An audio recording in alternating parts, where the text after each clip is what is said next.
φεγγάρι αργεί να φανεί και η νύχτα βαριά έχει πέσει. Σκοτεινιά, παγωνιά, μια πνιγμένη φωνή το λιμάνι της ψάχνει να δέσει.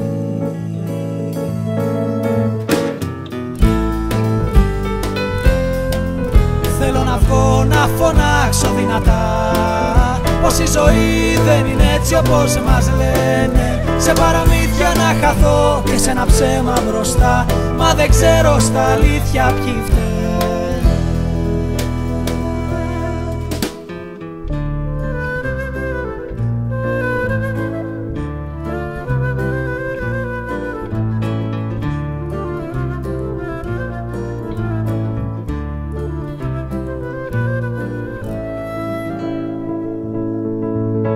Μην πιστέψεις πως έχει χαθεί, η αλήθεια υπάρχει ακόμα. Πληγωμένη, δεμένη προσπαθεί να κρυφτεί σε ένα κόκκινο γυάλινο σώμα.